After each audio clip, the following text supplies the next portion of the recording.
the cost to have it all? I'm like a ghost,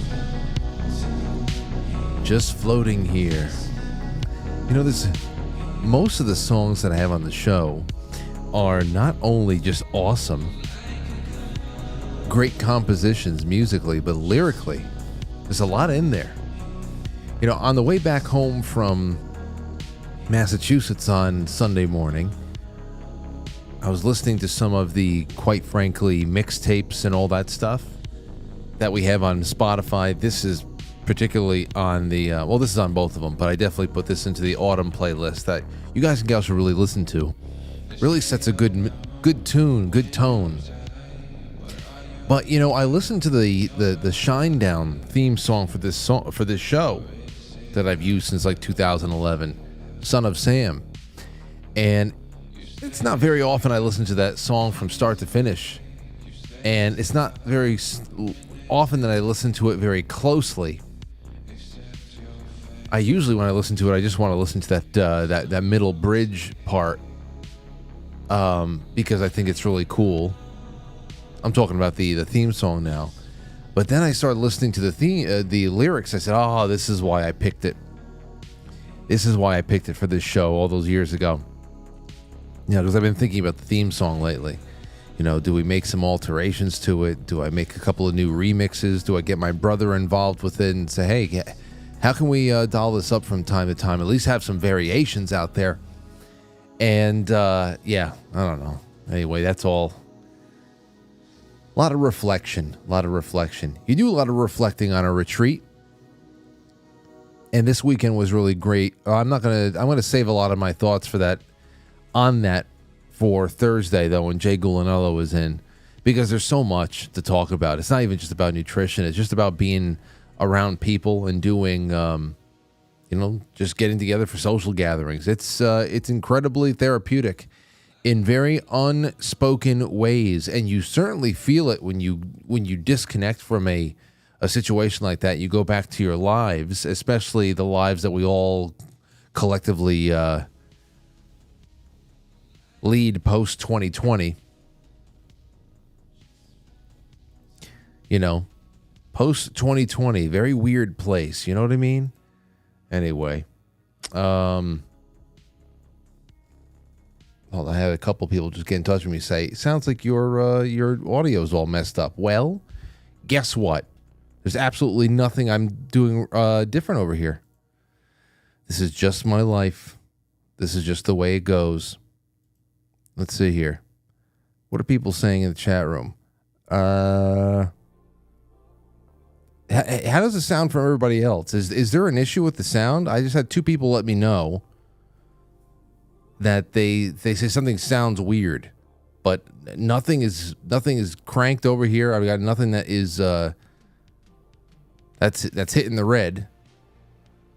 Twitch audio is all good. That's good. Audio's fine for you. Good. Then you guys win. I'm not dealing with that shit. All right, here we go. Let's go. I am in a so that's what we're doing this week. It's so good to be back. It really is. Just sitting here in this room is so nice. And we'll do all that updates on Thursday night. Also, we're just breaking into the month of October. We're breaking in, ladies and gents. I love it. I love this month. I can smell it. It's going to be here in just a couple of hours. But the big thing is we are 36 days away. 36 days away, and it is getting palpable. You can feel it. There's so many things going on. Obviously, tonight we have to talk about this hurricane. Hurricane Georgia, another chemical disaster going on there. There's like a labor strike that's brewing.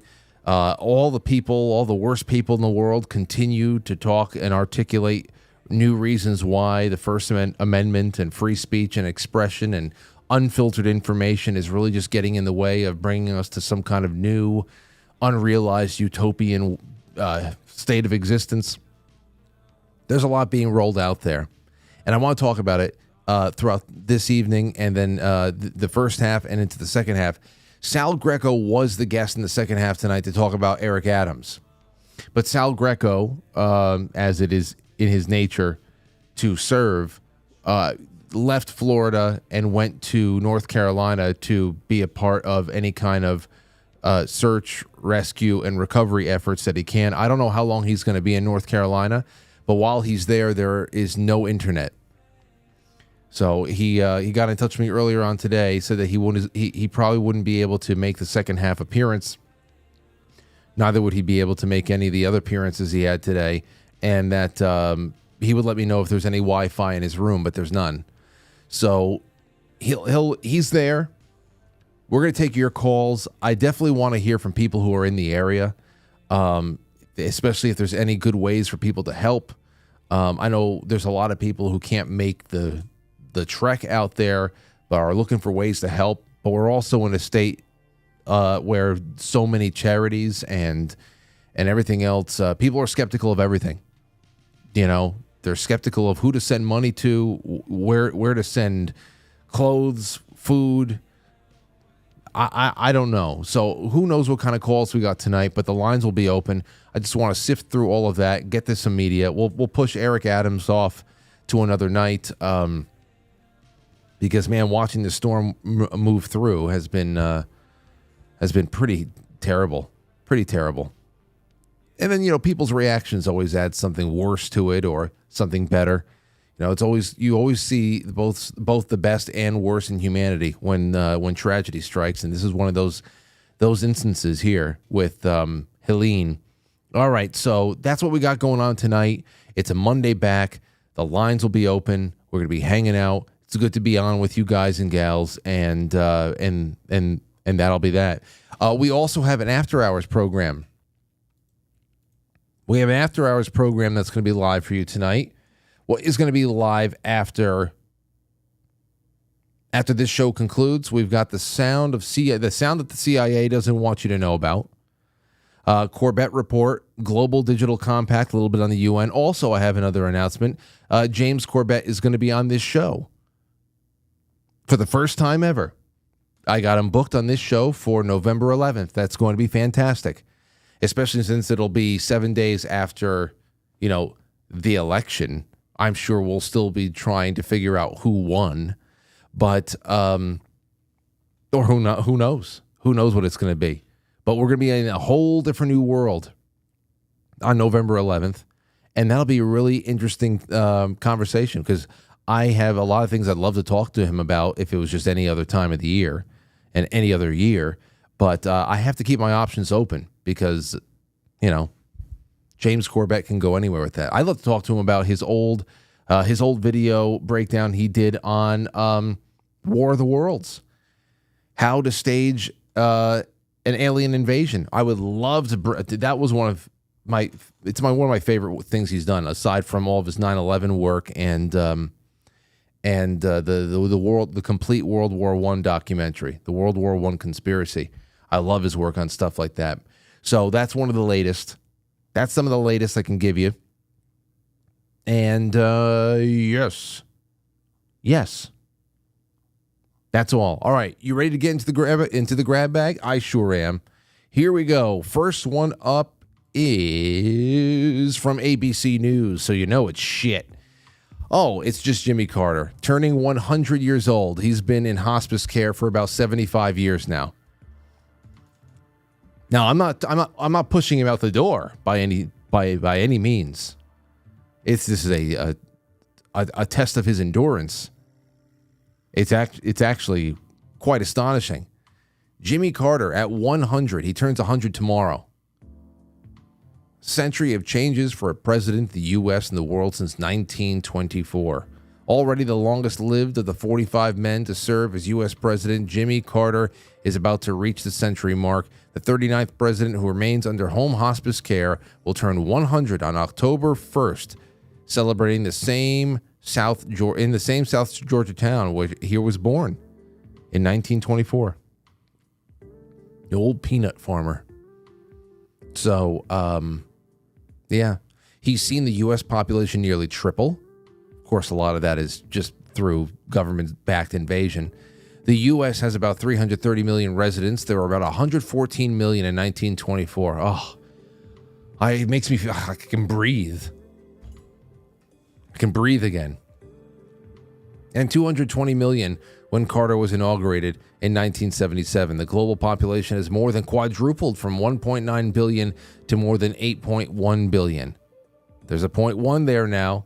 It's already had more than doubled to 4.36 billion by the time he had become president. So, and you know that Rosalind died last year, and so everybody thought that she was going to outlive him. Nope.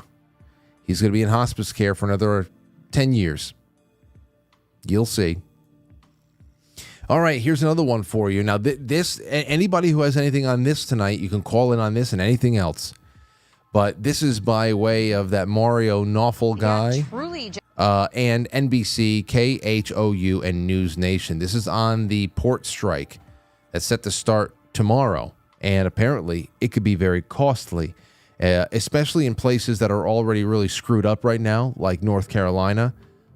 Real screwed up. I saw some of the gas lines that are stretching what seems to be miles. What's going to happen if this starts kicking into place? But here you go. Port strike set to start Tuesday could cost the economy $5 billion a day. International Longshoremen's Association confirmed on Sunday that a port strike will begin on Tuesday, impacting operations along the U.S. East Coast and Gulf of Mexico. This strike, which could affect 36 ports, signals action that could cause delays and snarl supply chains, costing the U.S. economy an estimated $5 billion a day. The union cited the United States Maritime Alliance's refusal to address half-century-old wage subjugation. Biden said he will not intervene. Here's a quote. "It's collective bargaining. I don't believe in Taft-Hartley." The strike could lead to shortages and higher prices for products like chocolate, alcohol, fruits, and automobiles. Perishable goods like bananas, cherries, and berries will be particularly impacted, as 25% of the U.S. banana consumption flows through affected ports. While the holiday shopping season may be less affected, the disruption could still take months to recover from, as the last major port labor dispute in 2002 took 6 months to return to normal. Now, anybody who understands this and can really gauge the impact, and maybe you work in similar fields and you really get what's going on here. As far as the labor dispute itself goes, I'm just not the biggest fan of unions. Yeah, I understand collective bargaining. I understand the need for collective bargaining. At least examples of it in the past. Workers getting taken advantage of, really having nobody in their corner, being able to get together and I guess represent themselves, gain a little agency in the marketplace there. But these in 2024, in the current year, something about unions that I always feel they probably do more harm than good. Is that one of these cases? Is that this? If it wasn't for the Longshoremen's Union, would longshoremen all over the country that are just out there on their own, representing themselves, bringing their skills to an open marketplace and trying to gain a job, would they really be screwed in some way? Would they be subjugated, forced into labor, that they were being underpaid? Like, what kind of a world do we live in right now? If the unions went away, how screwed would the worker be for real? That's what I would like to know. Especially something like this, so big. Because whatever the hell they're dealing with, right now is that they're holding us hostage.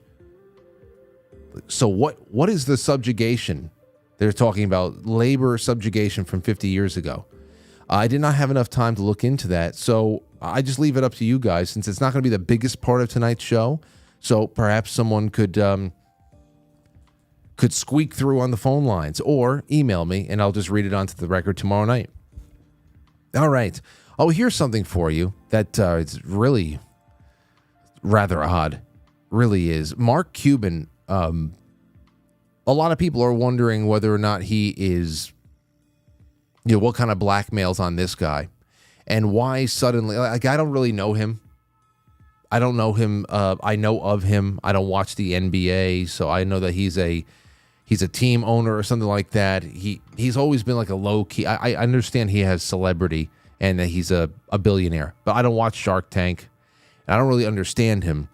I know he's been active on Twitter for a while, but this he's been very, very loud and crazy lately, and now he's being bussed all over the place on the media, including like the Colbert Show, which you're going to see, just ripping into Donald Trump and all, and it's just sick, sad little ways. Listen to this. The secondhand embarrassment is really, I don't know. Tell me if any of you come away with this without feeling like you want to hang yourself. I think that's a light way of putting it. Let me play this for you. Let me know if after the end of this minute, if we can make it that long. Did you have no inclination to hang yourself to make it stop? Let me know what you feel. You're shiny, orange, and empty inside. I'd say you're a traffic cone, but I would swerve to avoid a traffic curb. Oh, that's gonna leave a mark, Cuban. First of all, what's wrong with his face? Donald, do you know that to be a billionaire, you have to have the billion part in your bank account? Look at his face. Now, there's something going on here.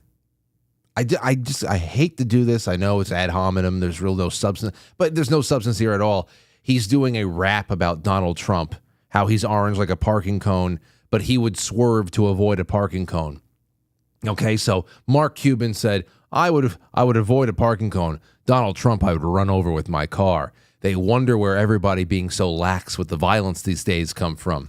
This is how they have fun, mind you. But his face is just so good. He has a Grandpa Munster kind of quality to his face, especially the way that his mouth moves. And the skin tone, too. He's got a very plastic quality to his face. And it might be the hair, and it might be the hair. Like I'm sorry, but when your face starts to show its age, it's time to let go of the jet black hair dye. You just got to let it go. It's okay to go gray. If you want to keep dyeing it, go a strawberry blonde. Do something else. But he looks like a mortician prepared him for this show. I don't think he has lipstick on, like Grandpa Munster has like black lipstick on or whatever the hell it is. But there is a Munster quality to his face. It just, I don't know. It creates a very weird automatronic. Not just the air. Tom, you just fell into the Shark Tank. Donald, I know you have no shot with Hispanics because there's no way in hell you're getting the Cuban vote.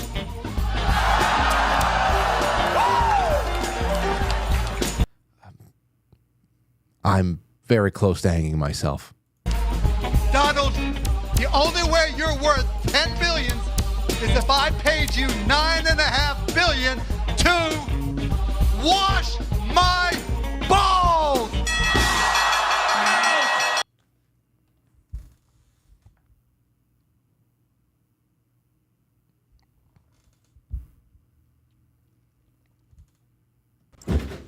Oh, shit! A rat! There's a rat! There's a motherfucking rat!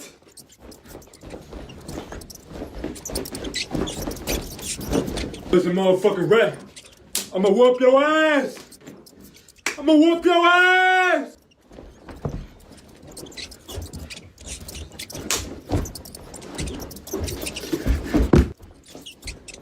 I'ma whoop your ass! This big ass rat!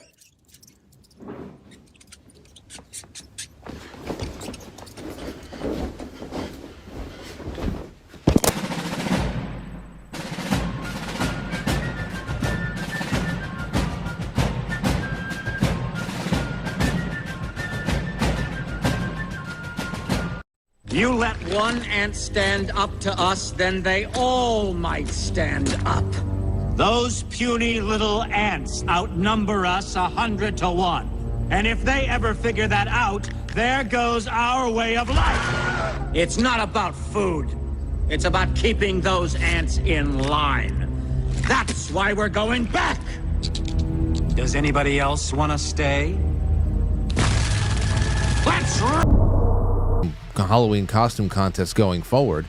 Go to quitefrankly.tv, and at top of the website there is a forum link, and you can hit that and you go to the forum, and there you have it. Show thread, quite frankly, best Halloween costume of all time contest. Follow the directions right here, what we're looking for, and then submit it. We've got 3 pages of incredible costumes already here, and I cannot wait to generate a winner, because we're going to call all of our sponsors in, give away all types of stuff, and have a wonderful time with you. So go do it. It's the last call because it's October 1st tomorrow, and time to get ready. That'll be on the October 7th.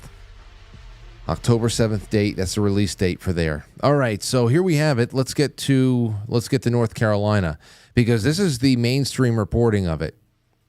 The mainstream reporting of all of this stuff, and I'm going to just leave the lines open, 914-200-0269, especially if you are from the area. You know what? Where's the hotline? Do I still have the hotline? That's not the pretend hotline. I'm just going to call it hotline. This is the hotline right here. I will put this up for anybody who is in the North Carolina. If you are in the area, if you're affected by this, and you've got anything that you want to, any kind of information you want to get out there, because I know that there's a whole lot of communication problems out there. There is not a very complete picture being painted by the media. A lot of people close to the situation out there have described the media coverage somewhere along the lines of Hawaii. You know, what happened out there with the wildfires and everything else like that. So that's the hotline for people who are in the area. If you want to give us a call, that's 914-369-1236, 914-369-1236. That's the hotline. Is just for people in the area. Okay? If you have anything else anything you want to put out there, 914-369-1236. The general line, just the open line, 914-200-0269. So, you know that one.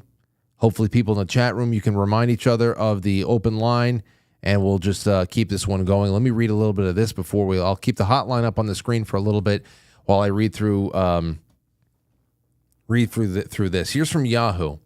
Helene left at least 128 people dead, and now some communities wiped off the map, which is incredible to see. It really is. To see towns gone. I mean, whenever it happens, we've seen stuff like this in our lifetimes before.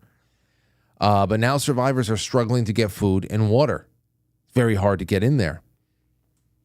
Let's see here. The magnitude of devastation wrought by Helene intensifies by the hour as search crews discover more bodies and floodwaters slowly recede,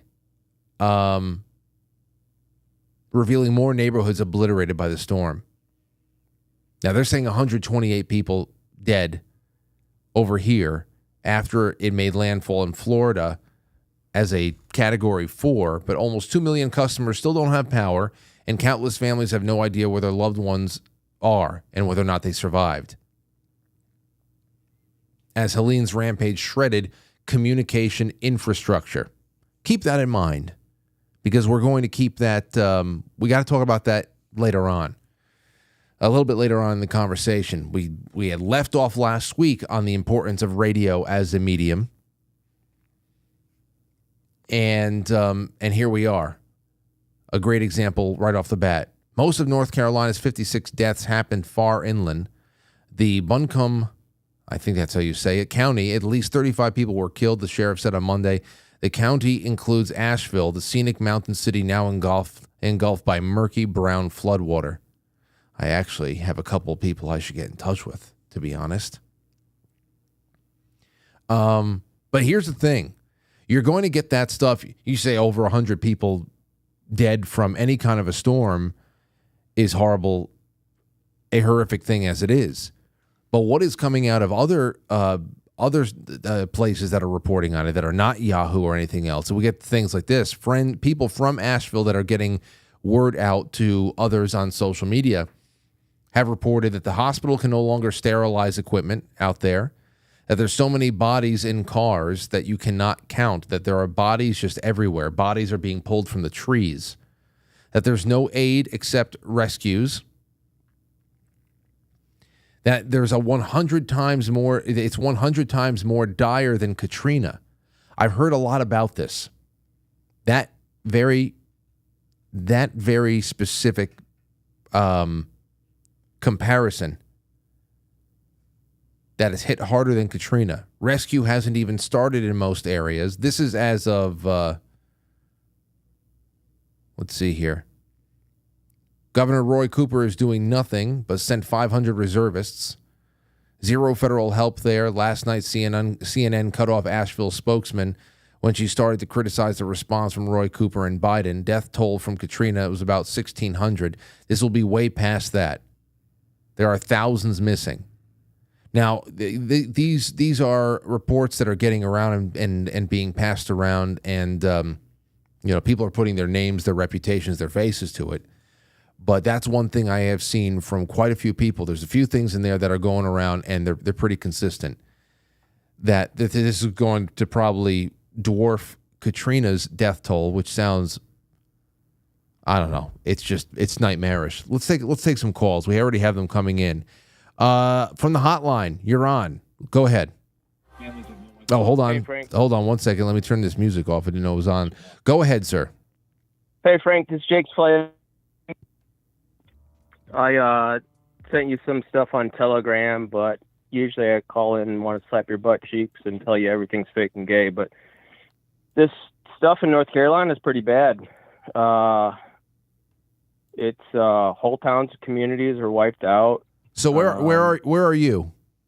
I'm in Waynesville, North Carolina, so I'm about 30 miles west of Asheville. Okay. Asheville got decimated. Black Mountain got decimated. Chimney Rock, Swannanoa. Like, we have a lot of towns that are just completely cut off from everything. I mean, the fact that you're only 30 miles away is, I mean, that's a razor's edge when it comes to storms, because where our community's fucked too. Like, really? Yeah. We have bridges washed out.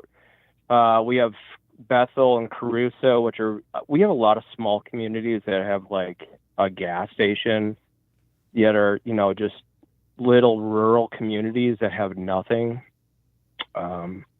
Landslides, roads gone. We have people with no power, no cell service, no water, completely cut off. It's really bad. So it's not what's like being projected on the national coverage. It's complete destruction. I mean, whatever we have seen come out of there, obviously the rushing waters, have seen some of the footage of the landslides. I mean, some of the pictures have just been really heartbreaking, especially when some of the pictures are the last times that people of all ages, as young as 6, as old as great grandparents, being washed away and never seen again. So we know that this is a really, really bad situation, and it's historic. It's biblical. It's massive. They say it's the worst on record since 1916, but it's every river rose above its crest.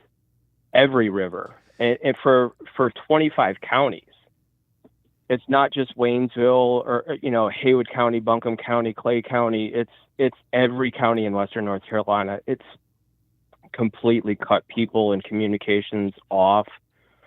It's very devastating, and it's tough because I'm fine. Where I live, I have chickens, a garden, I prep. I'm completely fine, but there are communities around me that we can't even get to. We can't even deliver information to them because there's no cell service. I tell you what the saving grace is. The local radio station has been amazing. I can imagine. That's going to be, I actually earmarked that in my notes tonight to make sure that we paid special attention to what local radio was, what kind of a role that was playing in people just being able to get some kind of communication and some kind of information. Otherwise, what has to be just a complete dead zone there. Do you have Frank? It's the local radio station. It's an iHeart radio, so it's obvious corporate controlled, which makes me think about the whole Soros thing, Yep. and it makes me scared. But the last 4 days has been the heart of the community. And I'm talking I live 45 minutes from Black Mountain. Black Mountain is decimated. Absolutely decimated. Swananoa, decimated. Chimney Rock. Those towns don't exist anymore. I mean, they do it. There's some semblance of them, but the rebuild is going to be so long. And the local community radio has been amazing. And when I lost cell service, it was my lifeline. I have a small handheld radio that I listen to, small communications, but the local radio was lifeblood, and it was everything that we were getting our information from, especially when we lost cell service and power. You have a battery powered radio. It was the only connection to the outside community.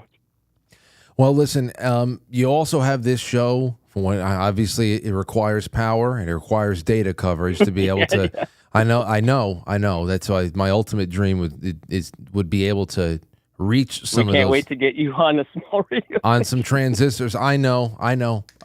If there's any independent radio stations out there left, we got to find a directory and start reaching out to them and see if we can get in touch with their program directors. And maybe we do it. Who knows? But listen, because there's other calls coming in, tell us over the last couple of days, as you're assessing the damage around you and everything else like that, has there been any information that you can pass along to anybody out there who might be a couple of miles away, 1,000 miles away, that wants to help in some way, shape, or form? Is there a trusted organization or anything that you would say reach out to, or what do you want to say to people who want to help but can't be there physically? Let me touch on that real quick. Let me shout out to Rob, who owns the Mr. Robot shop over in Canton. He got really fucked up. He's called in a couple of times where his daughter is the one that committed suicide a few years ago. Yeah. I don't know how he got affected. I want to shout out to my buddy Chef Engelman, who listens to the show as well. But for the most part, the news reports is that help is here. It's just that we have roads that are gone. Mm-hmm. It's just a matter of getting to those communities. The National Guard is here. FEMA is here. Not that we want to rely on that at all, but they are here. They're using the airport as a base to distribute resources out to the community. We have water trucks finally coming in to get water to communities. I mean, it's amazing that you have a hurricane with so much water, but there's no water to drink. I know. Yeah. It's crazy. It's such irony. And, we have I-40 on east and west that were closed. We have no gasoline trucks coming in. We have a large food distribution center that got wiped out. So food is being kind of slowly dwindled off the shelves. It's cash only because there's been no internet. It's kind of apocalyptical. We have people on the highway that are parked over looking for 1 or 2 bars of cell service. But I do want to say that the community as a whole has been amazing. There's no politics involved. I do see a lot more Trump stickers out on the road than I do. But everyone's just kind of brought their chainsaws and helped everybody out. I'm glad you bring that up. And you know what? Thank you for the call. And please email, call the show. As long as you have service, you can call in and let us know how you're doing. Frank, I love you. Thank you. Well, no, and let us know, because I will relay whatever kind of information I can out to a greater audience. What I can for the Western North Carolina community is that there is plenty of help coming. Oh, the biggest thing that we have is everyone's lined up at there's mile longs for the gas. There's no gas. So gas is on the way. Food is on the way. Just everyone just needs to just listen to Quite Frankly and stay at home and relax and help your neighbor. Thank you so much, sir. All right. Take care. Thanks, Frank. Yeah, and it usually happens that way there too. He's talking about politics. It's always the people outside of the zone, the devastation zone, that really engage in politics. Okay, when we were looking at what was going on with Hurricane Harvey and everything else, when you have unbiased presence, an unbiased media presence, an objective media presence at one location or another, covering what's going on, you usually see the best of humanity come out in people.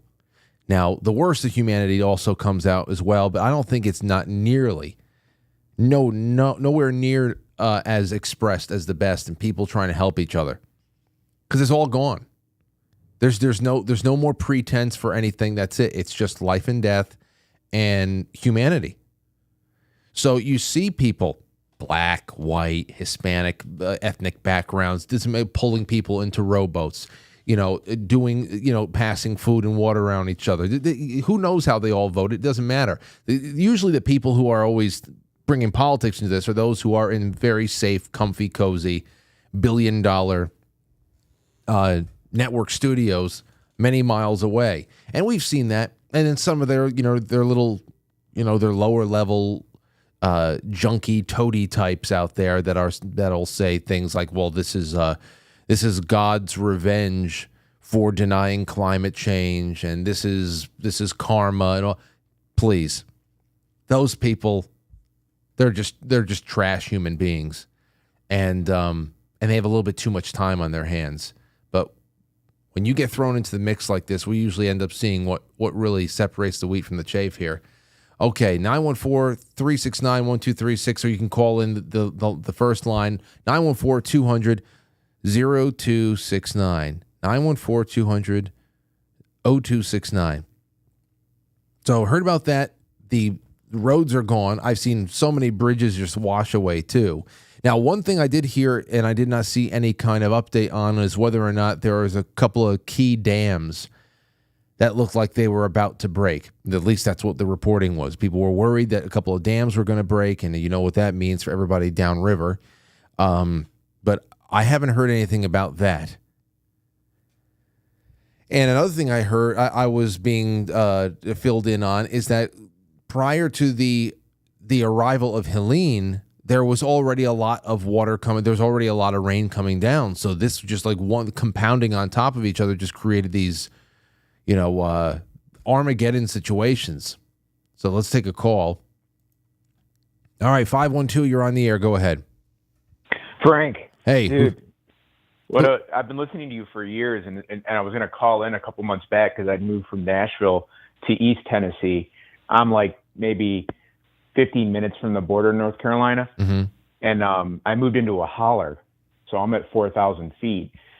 And we're up much higher, and it was intense, man. But we have been stuck up here, but we all have, two of us have generators. And we, just been kind of banded together and have been working on we have a private road up. So we haven't been down yet, but I've been connected because I have Starlink. Oh. So it's been, I knew it was cool because it allowed me to move up here. But the fact that I've been able to communicate with my wife, she's in New York, so we're separated from, she was going to be coming down here over the next couple of weeks. And now it's delayed because we just want to see, we're still kind of getting a read on what it's going to look like. But they evacuated the town I'm in. I think it's probably not underwater anymore. I'm going to go down and see if I can get down tomorrow. But we're still working on, we're up on a private road, and we had to clear out a culvert that got jammed up, and all the water, it's hard to describe just how awe-striking the amount of water was. I was like, I have a creek behind I have a cabin, and I have a creek. It's down a slope. It's normally about 3 or 4 feet wide. It was about 15 feet wide, and it looked like a full-on river with rapids. I just looked at it and thought, oh my God, that water is all going down. And your vantage point is you're in Tennessee. Yeah, I'm in Roan Mountain, which is really close to the border. I mean, like literally I can walk up our private road and hit the Appalachian Trail and go right over into North Carolina. Okay. And there are people that have been kind of making their way. I've been hearing stories of people getting on goat trails and, getting out on foot because all the roads are, anywhere there was water, the Doe River, the French Broad River, they're all, anywhere there was water flowing, they just all swelled and got overwhelmed because of I think it was here in this area, it was 18 inches of rain in about 4 days. So how many people, about how many families are in this holler with you? So we've got, so they're all retired. I'm kind of recent. I wouldn't call myself retired, but there's about 6 of us. We just all got out there first thing in the morning. We worked at it for probably about 3 days, and we dug down about 3 feet through a bunch of rocks to get to the culvert, which is about 20 inches wide, and we cleared it. It had some big logs stuck in there, and it was a huge win. I mean, honestly, probably one of the biggest accomplishments of my life, man. That's a lot of work to see that get cleared. I know. Yeah, so we're kind of putting the road back together so we can get down, up and down. I mean, a lot of people have trucks and 4-wheel drive vehicles to get up here just for this kind of stuff. But the road was in really good shape. It's complete. It looks more like a four-wheel drive track than it does like a an actual road. That's still a very unique vantage point to be at 4,000 feet in a holler, and to also not suffer the kind of disconnect from the rest of the world because you have this very brand new novel satellite uplink there. I have to imagine you were the big man on campus for the last couple of days. Are you the only one with that kind of uplink? No, and actually that's one of the things I wanted to mention to you. So we all have Starlink, but only 2 of us have like Generac propane generators, and we're running them intermittently. And I'm using, those battery units. I'm actually charging up the ones that charge really fast and running some small camping fridges off of it. And I've been able to share some of the, I had some other battery units I've shared with some of my neighbors, and we're all everybody here is like, kind of watching out for each other.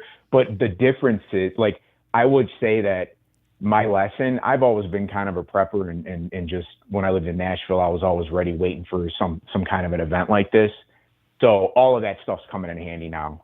So whenever you talk about Blue Monster Prep and the Starlink, I would say, I know it's expensive, but anybody that has Starlink, and especially the new one, the Mini, you can charge it.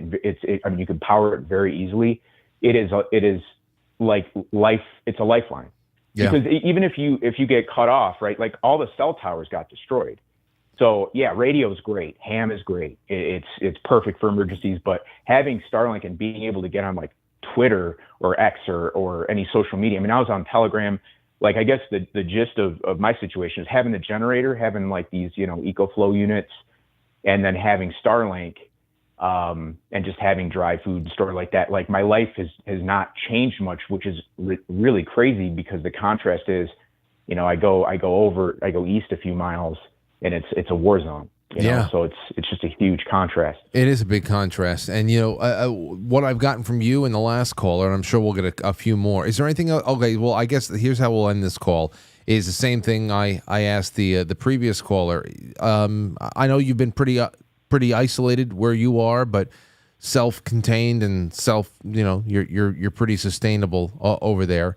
But have you picked up from anybody, your neighbors who are in worse off spot, or the best way that anybody from the outside could help out, aside from prayers and donating to one relief effort or another? Yeah, there was a guy on X, and I know I've seen his name floating around. I think his name's Nick Sorter. He's in Nashville, and he's bringing Starlink in, and I think he's doing that on his own dime. But now I heard Elon is going to be sending a bunch of units in, and even Trump talked about it. So, and then just you talking about it is great, because I was talking to my wife, and she was looking at the news and everything. Just the fact that it took this long. We were kind of watching for a couple of days, but I feel like those earlier days, it was we were missing the boat. it was kind of desperate. So just you talking about it and everybody else talking about it, spreading the word, continue to put pressure. So I don't know why the mainstream media was lagging on it, why they didn't know it was such a big deal. You know why? You know why? Because Israel, Israel invaded Lebanon today, and they're using the underground tunnels to go into Lebanon, and there's 80,000 links of that on Drudge Report. There's 4 about Helene and the death count, and they're still hovering around that 128. And compared to what everybody else is saying about how many people have been killed and how many bodies are being found every hour, it sounds like 128 would be a miracle at this point. So, I mean, maybe there's going to be better coverage in the days and weeks to come as news. Because the other thing you got to be is, especially when it comes to media, I guess with situations like this, the local media or regional media, national media, I mean, maybe somebody has a helicopter out there, but if it's hard to use the roads, if it's hard to get just basic supplies around to people, how the hell are you going to get a news truck to people? So I understand that too. I understand that too, but you know what? Not being able to get information out and verified does not mean that your curiosity on the subject is in some way dampened, and it doesn't seem like there's a lot of curiosity at times. Well, I appreciate you doing what you do, brother. I've been listening to you for a few years now.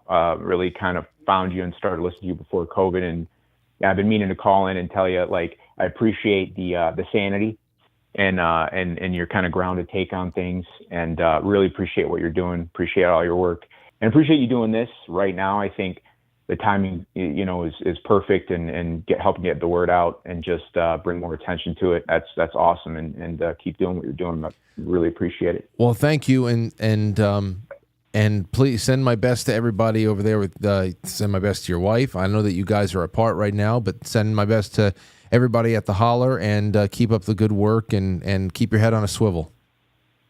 Thanks, Frank. Take care, brother. Take care. There you go. So, this is a great thing. A great thing that keeps popping up along the way here is, of course, the communication factor. Huge. Now, in comes Starlink, but I don't know. We'll see where that goes. 918, you're on the air. Go ahead. Hey, this is Kim from Oklahoma. Hi, Kim. I'm going to give you all some really, really good information. I want you all to go to YouTube and Bear Independent. He has Grindstone Ministries. They're in Greenville. They're helping right now in North Carolina, and they are the best people to donate to, because my granddaughter was in an EF4 tornado, and he spent 45 days in their town, and he cleared lots and put people back together for nothing, and he didn't get any federal help, and he's the best person to go to donate to, because he's in Greenville right now, and he's got a whole team of people all over America. Who again? That come to. Who again? It's Grindstone Ministries, and he's on YouTube. His name is Bear Independent, and you all can go watch there. And another thing that he does, he's got all this self-reliance, and he has all the preparedness stuff for when there's emergencies. He'll teach you how to help me out here. Okay. Well, hey, I got it. I have the grindstoneministries.com. It popped up, and it sees the link to everybody's to his YouTube and all that. So thank you for that, and maybe people will click through there and see see whatever. Well, I mean, there you go. He's deployed to over 40 disasters. He went to Kentucky. He's gone to all the Oklahoma tornadoes. He does a certain area, but he is in Greenville right now. Okay. And he will stay there, and he will make sure. He's working with Tennessee, the state of Tennessee right now. They've hired a helicopter, and they're going in and rescuing people right now. And he brings heavy equipment. He clears roads, and he'll clear your property and get you back on your feet. They're awesome. There's Okay. a whole army of them out there. Well, They're the most awesome people. Well, thank you so much for the call. Let me get this up on screen. Thank you again for the call, ma'am. Grindstoneministries.com. This is what pops up. Grindstoneministries.com. And then you see that there's the YouTube link up there and all that. And based on what she said, this is it. Helene deployment information. So if you want to take a look at the reason why I've been asking this question with people is just so that everybody at home can have different things to look into, see if it passes the sniff test for you, because, you know, knee jerk, you say American Red Cross, and then there you just realize, oh, you know, there might, you know, just like the American Cancer Association, the the ADA, and then you realize that there's some dark sordid history, or they're donating to different weird things, and the money, there's only like 3% of the money goes to the cause itself. So I don't know what's out there, and I just I just want to see what the hell the best way some people suggest we should go about it, and give you guys and gals something to consider. So last thing I want to do is send you all to one place and have that place not be good. But there's another one for you, Grindstone Ministries. Okay, 7:52. Let's take some more calls. 914-200-0269. I've got this, for example, like there's a lot of people who are frustrated with what's going on. Libs of TikTok put this out. When was this? Was this today? This is around 4 o'clock today. I just spoke to a U.S. military insider, says Libs of TikTok, about the efforts for Hurricane Helene. Here's what I was told. The 82nd Airborne Division is known as America's Global Response Force. They have the ability to have thousands of paratroopers anywhere in the world in 18 hours.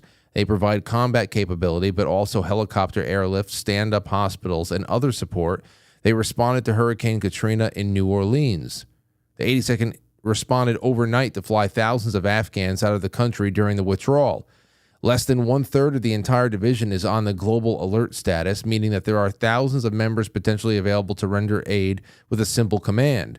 So the question is, why even a fraction of the 82nd can't be used to support relief efforts in the same state in which they are stationed, North Carolina? For whatever reason, they are unavailable for the effort. As of now, they haven't been alerted for hurricane support. They can be on the ground and in the sky within hours, organizing airlifts, building hospitals, and bringing aid, but they aren't. So I don't know if anything's changed since 4 o'clock. I don't know who Libs of TikTok's military insider is. Our first caller seems to think that there is plenty of materials getting around, but then again, there's no roads, so you're going to need some air power there. And then there's a lot of other considerations being made. Now, I understand we haven't brought up weather modification yet, and I was talking to Jim Lee about this, and Jim Lee and a couple other people actually. And whereas there can only ever be weather modification, and I learned about NextRad radar from Jim Lee. So he's not a naysayer in the whole thing. I learned about it with him and its ability to be able to almost like ping pong storms here and there, and it's that's just something we've done in the past. He doesn't seem to think, from anything that he's seen so far, are there anomalies buried in this thing? Perhaps.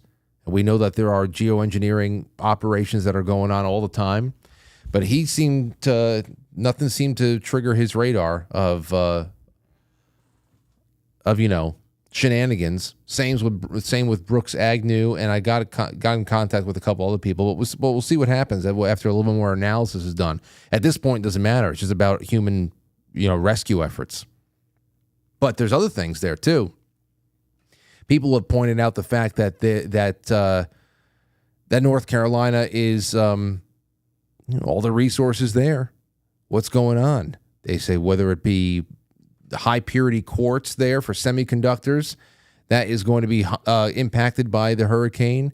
I've also seen a lot of people spin theories about whether or not this was about taking out a huge portion of American lithium mining, because there's lithium mines out there. So I've seen it all happen. I've seen it all happen.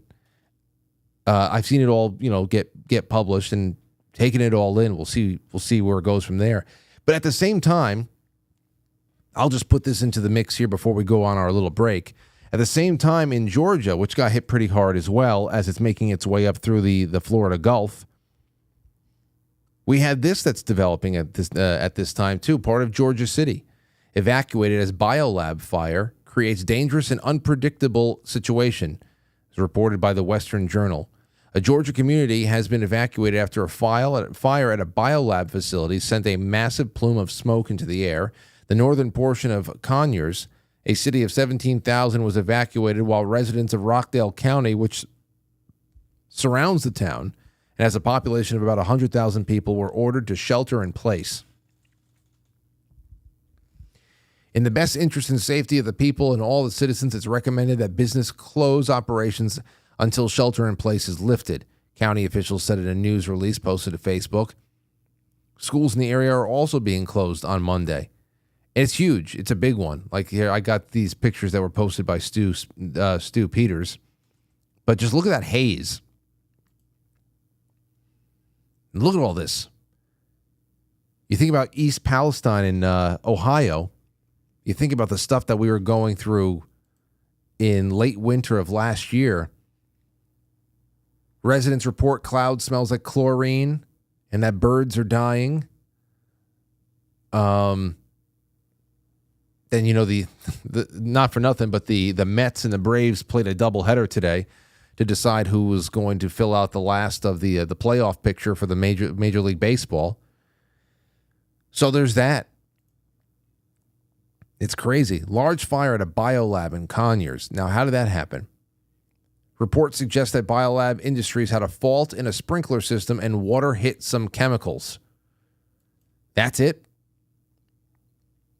Causing a reaction and a massive fire. Conyers is 20 miles east of Atlanta. Take a look at that. Take a look at those plumes. Plumes of smoke. Some water from my gosh. It's just, what the hell next, What the hell next? This is why I was saying before, it's just crazy that we have these conversations. October surprises. What are the October surprises? I asked, are there any real historically verified October surprises that change people's minds at the voting booth? Something that happened a couple of weeks before an election that completely swung an election because it changed people's minds, or in one way, the people were influenced to vote in one way or another. And if that scenario actually happened, how many decades ago was it? Because I think that we were beyond that kind of a scenario. Ain't nobody changing their mind about anything because of, some kind of an affair or whatever the hell it is. But there are October surprises that can just be general disruptions of everyday life. We're saying that. What could disrupt everyday life? Be it biological, chemical, some act of God, a storm, whatever the hell it is, super volcano. I mean, here we are. And attached to all of that stuff was our conversation about radio communications. So we'll do all that on the second half of the show. It's 8 o'clock now. Ladies and gentlemen, stick around. Don't go anywhere. The break is only about, 120 seconds at most. I'm just going to get myself a little bit more water. We come back, we'll have more of your calls and some media to pick through, all related to this and more. Okay? Well, don't go anywhere. It's intermission time, folks. Time out to press the like button. Thank you. Welcome to Intermission. Intermission.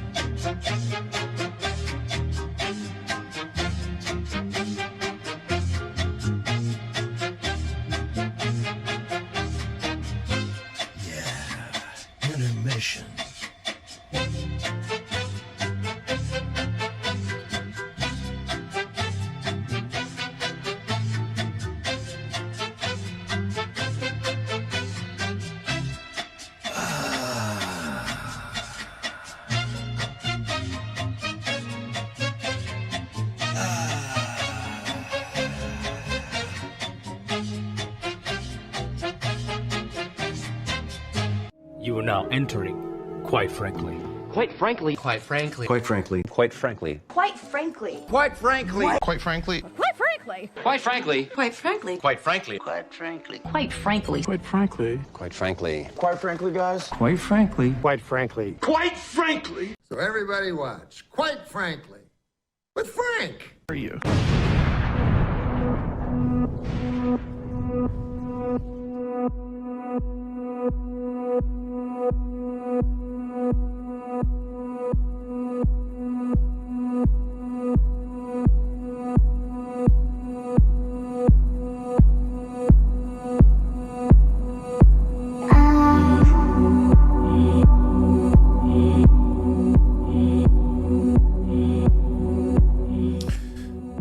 Okay, welcome back.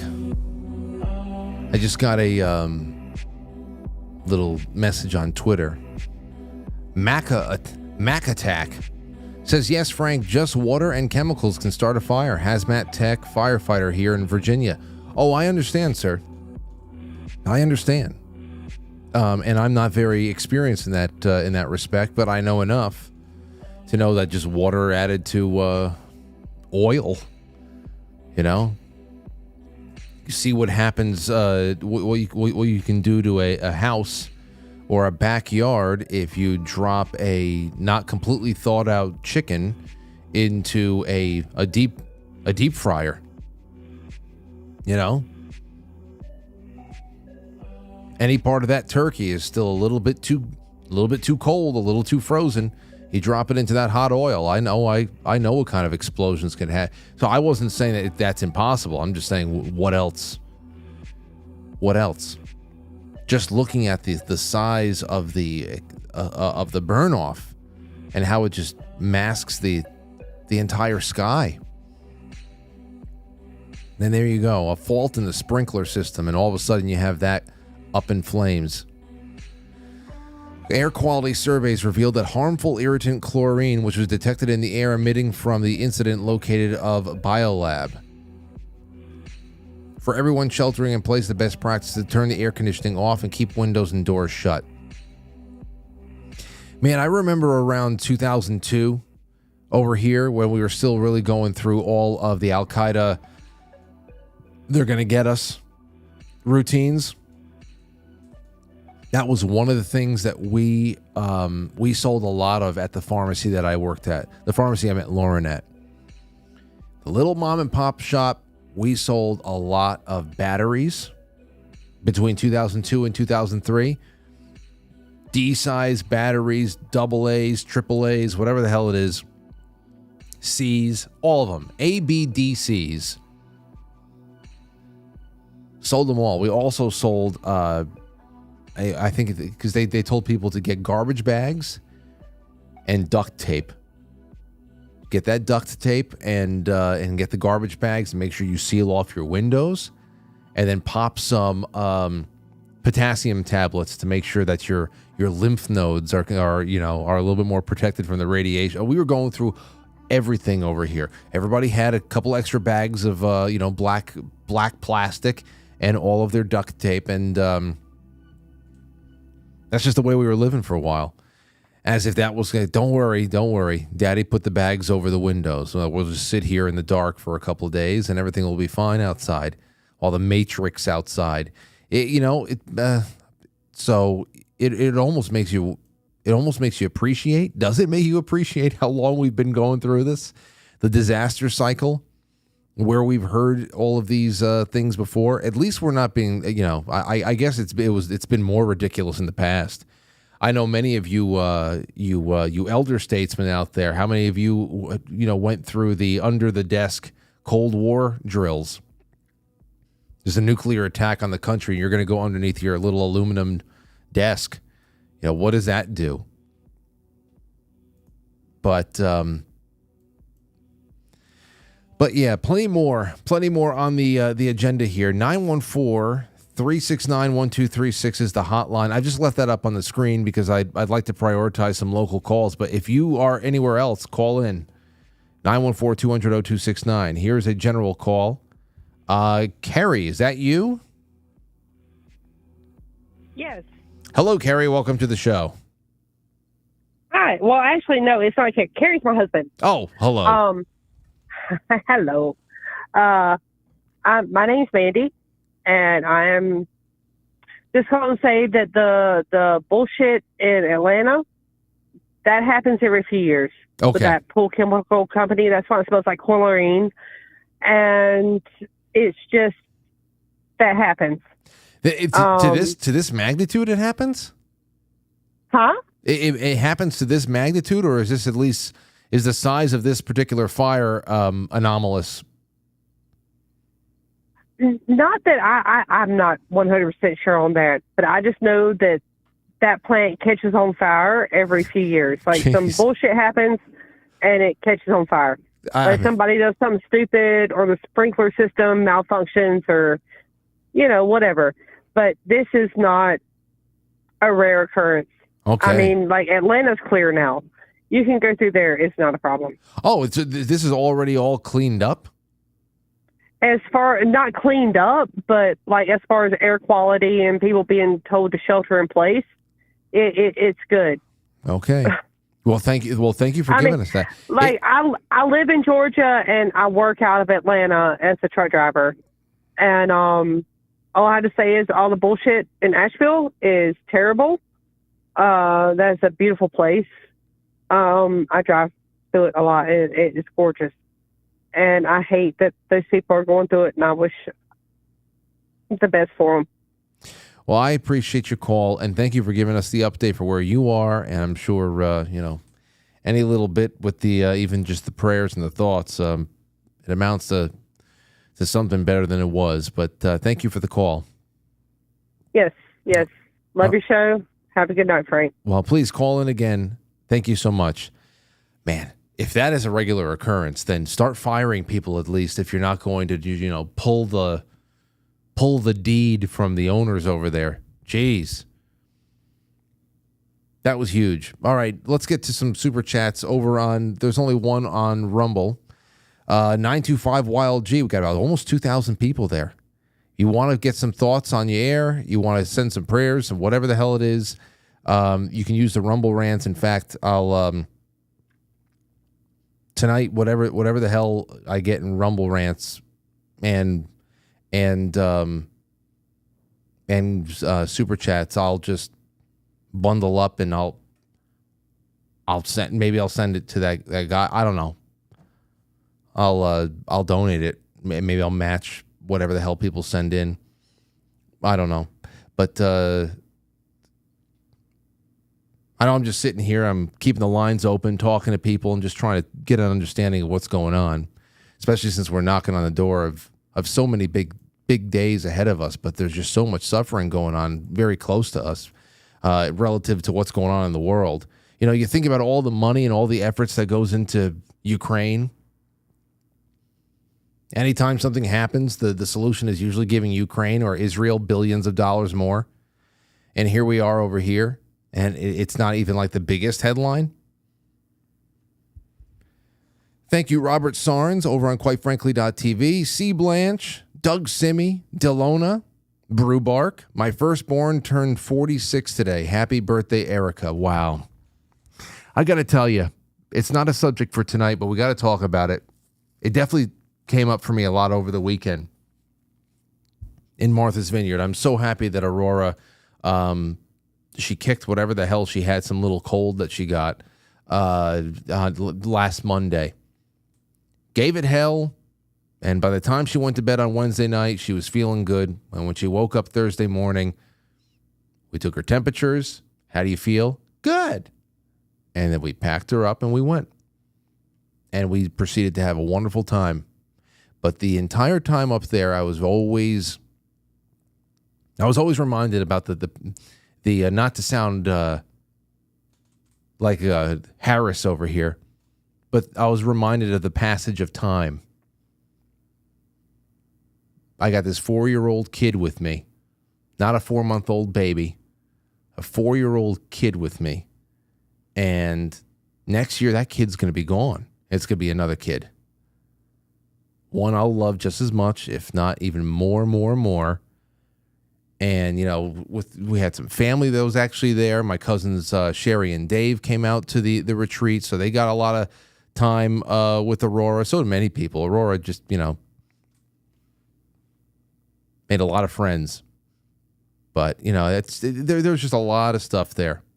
46-year-old baby. My firstborn turned 46. And here I am gulping every time I think about how she's 4 already. I haven't wasted a day, though.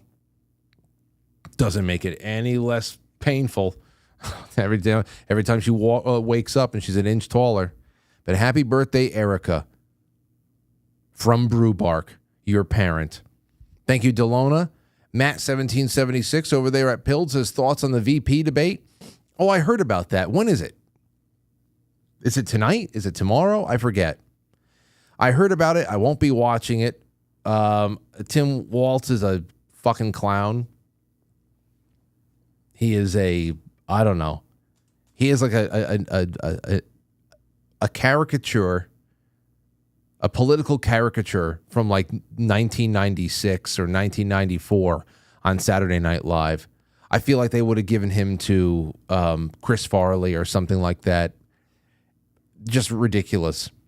I don't know. And J.D. Vance seems to be a smooth talker. We'll see how the hell that goes. And again, it's not going to make any difference. There will be just, one group of vultures over here, cheerleaders over here, vultures, whatever. I won't watch a damn second of it, but I will keep an eye out for some highlights. What can possibly happen? That again, who knows? Atway says this whole situation is terrible. Prayers to all the affected. That area is so beautiful with wonderful people. It truly is. Truly is. I've driven through North Carolina quite a bit. Been able to, I haven't, spent nights there. But it's a beautiful state. It really is.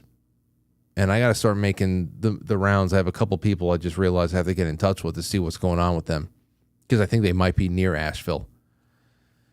Doug Simi, thank you, and Delona once again. Great to have you out there. Here's something I want to throw out before I get to some other media, and it all links in with the first half, and I want to take your calls.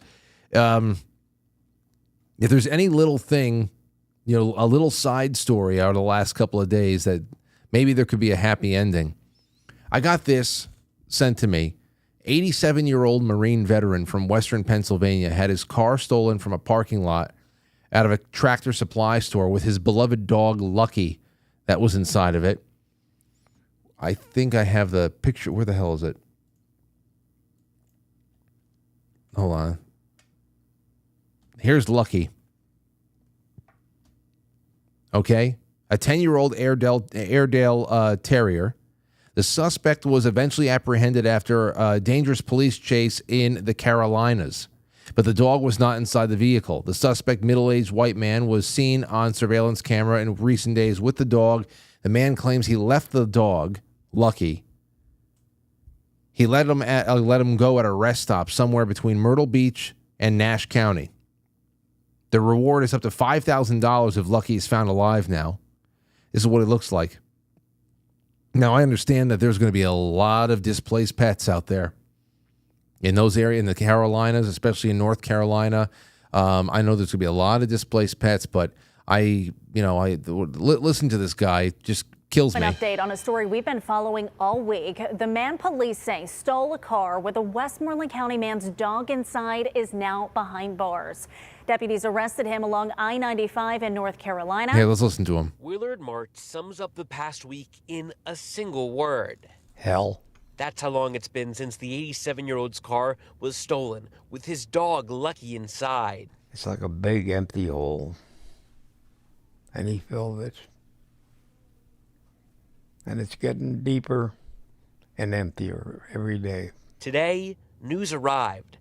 It was mixed emotions. Deputies in Nash County, North Carolina, say this is the wreck of Martz's car after Kenneth Kreider led them on a police chase, but Lucky wasn't inside. I felt that we solved 2/3 of the problem. They had the suspect, in custody. They had the car that was wrecked there. Now, all we needed was a dog. Deputies tell us Kreider told them he let Lucky go at a rest stop somewhere between Myrtle Beach and Nash County. I'm hoping that it is true, but I'm still skeptical. It's better than knowing nothing. And based on the support they've received, he's certain people will be out looking for Lucky. I want resolution in the worst way. All because with dogs, they give you unconditional love, no matter what you do. Just like what Lucky has done for him. And to be stolen in the car and going that distance. As far as the car goes, he could have let him go in the parking lot, and I would have been happier. I would have missed the car, don't get me wrong. But cars can be replaced. Dogs can't. Sorry. No, they cannot. So, took the car in Western Pennsylvania. Now it's in the Carolinas. It was recovered, so I don't know where the hell it is. And it's just one of those stories in a pile of, harrowing stories over the last couple of days. I don't know. I hope this guy gets his dog back. So just throwing it out there. If you're in the area, be on the lookout for that little thing. And there you go. Maybe the world will get a little bit brighter. Okay, so here, let's take a listen to this. Now we got some media coming in. Here is Bill Gates. You'll start seeing a pattern here. Demanding that censorship for conservatives is increased through AI. Not necessarily even conservatives, just contrarians. Doesn't like that at all. Here we go. Listen to this. We should have free speech, but if you're inciting violence, if you're causing people not to take vaccines, God forbid. Where are those boundaries that even the U.S. Should, have rules? And then if you have rules, what is it? A skeevy, twisting, wiggling worm. He's a fucking freak. There's nothing right about this creature. There's nothing right about this guy. Nothing. I'm glad his daughter lost all of her friends. Okay, she should have disavowed her father too, kept some friends. It would have been better. Would have been better off. Is there some AI that encodes those rules? Because you have billions of activity and, if you catch it a day later, the harm is done. Yeah, is there some kind of AI?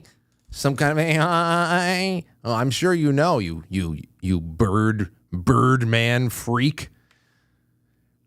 Some kind of AI that can manage billions of internet activities all at once and make sure that anything is, I'm sure. I mean, the IRS has rolled out the AI. That's why I got a $42 bill from some misplaced decimal point in 2018's tax returns. It's ridiculous what's going on right now. Is there some kind of AI that can be rolled out to monitor every thought and every keystroke? Of course. Now they just need the predicate, and they need to be able to manufacture the consent, or at least the illusion of consent, which is what elections are all about, right? Elections are all, it's not so much just about here's a person that everybody wanted or a majority of people wanted to be their representative. It's also about giving so much of, a mandate, okay? You're gaining a mandate through consensus and consent. Now, as far as whether or not the consent you're getting and the consensus you're establishing is authentic or just something that is, generated by AI or some other system, that's another story. Here's John Kerry talking about the need for, as the Citizen Free Press says, a new ministry of truth. Like I said, there's a pattern here to these clips. And I think the dislike of and anguish over social media is just growing and growing and growing. And it's part of our problem, particularly in democracies. in terms of building consensus around any issue. There's not going. The only consensus is: are we going to? Do we have liberty, or do we have slavery? That's the only consensus. When the consensus is we need to preserve liberty, then that means that we have to be okay with living in a world where everybody wants something slightly different than the person next to them. And those who want it exactly the way that the person next to them are, they can form organizations. They can form organizations. They can form communities. They can form social clubs, things like that. You see, we're not talking about people, we want everybody to have a consensus on pizza. We want everybody to like chow mein. They're talking about very, very fundamental human function. It's never going to happen, and it's all about consolidating and growing that monopoly on force. It's only going to be about coercion. I mean, this goes right into what the psychopath before him. Here's John Kerry looking like Mark Cuban in 25 years, and then you had Bill Gates before him talking about, free speech is a good thing, but when you say something out loud that may make somebody reconsider going out and getting one of my biological projects injected into their arm, well, then we may need AI to silence you. So it's just, free speech is fine when you're discussing, what movie to watch on the weekend, but not when it's about the fundamental issue as to whether or not your genetics are yours to be preserved, or whether or not Bill Gates and all of his friends have the exclusive rights to tell you what you must do to your body. It's really hard to govern today. You can't, the referees we used to have to determine what's a fact and what isn't a fact, they're kind of, been eviscerated to a certain. Well, because government was never supposed to be a thing where you determine facts for everybody. That's not what it was. You were there to make sure that the post office fucking worked. You were there to make sure that we had a functioning post office. That's it. Negotiate trade deals on behalf of the union in an international setting. Go negotiate trade deals. Shut up. No, we're here to fix the climate. We're here to regulate every waterway. No, this is governing used to be a lot easier. Yeah. Because the farther and farther you go back, government was doing less and less. That's why it was easier. Because people, where they lived, in accordance with their local governments and private organizations and private civic efforts, were taking care of business where they lived. John Kerry represents a rotting intelligentsia who thinks that they know what is good for you in your little hamlet somewhere in Rhode Island. Certain degree. And people go, and that people self-select where they go for their news or for their information. Yes. And then you just get into a vicious cycle. So it's really, really hard. Yeah, a vicious cycle of people thinking what they want and us not being able to change their mind. It's horrible for us. We hate it. It makes us uncomfortable. Yeah. Too bad he doesn't have the ability to express emotion on that tortured face of his with all the Botox and the stretching and the peeling. I'm sure this would have been, it must have been, 5 years ago. It was a lot easier for me to express emotions with my face. Now I'm wearing a Party City mask. Much harder to build consensus today than at any time in the 45, 50 years I've been involved in this. And there's a lot of discussion now about how you curb those entities in order to guarantee that you're going to have some accountability on facts, et cetera. But look, how you curb those entities to guarantee that you're going to have a set of facts that you can work with politically. Okay? So he's getting back into that AI question that Bill Gates just, puked up in about 40 seconds. Now, they all know that there are systems that are ready to go, that have probably been deployed in very clandestine ways that we have seen and little dribs and drabs, all of the conspiracy theories about how you're being tracked, how you're being listened to, monitored, they're all true.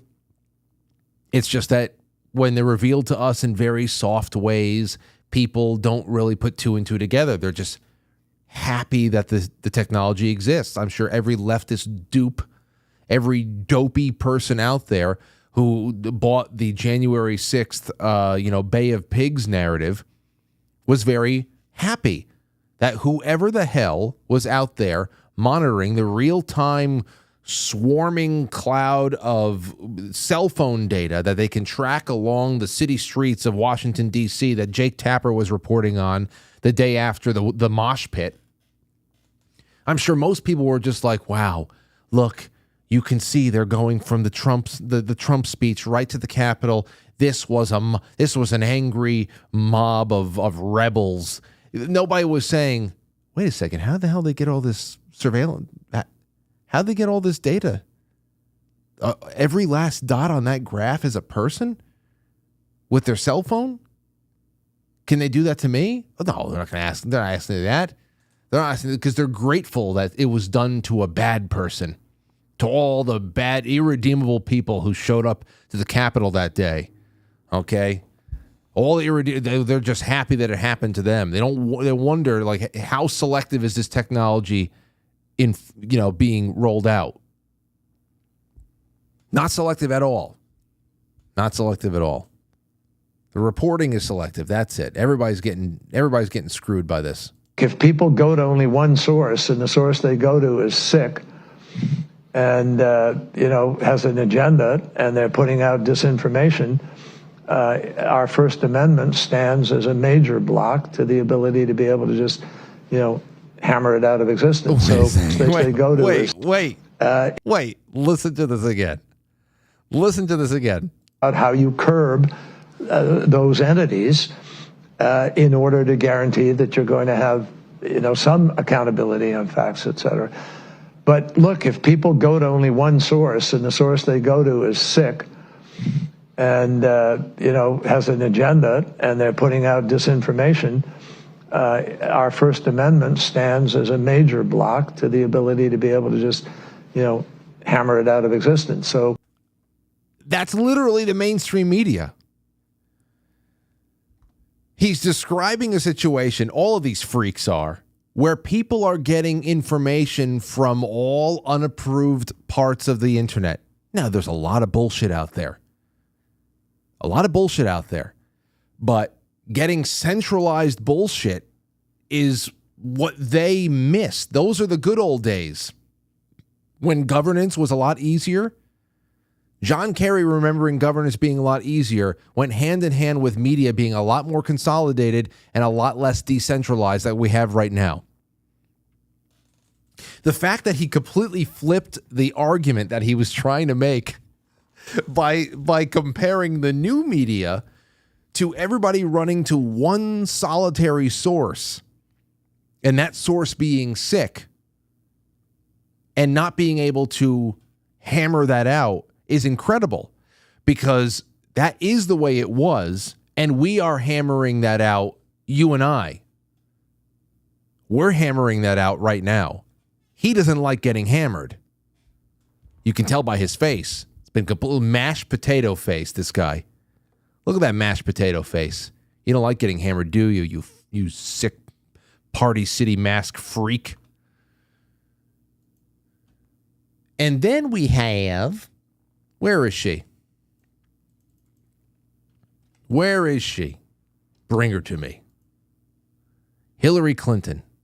Remember, ladies and gentlemen, this is one of the sick demons that who openly talks about re-education of political opponents being necessary. Re-education.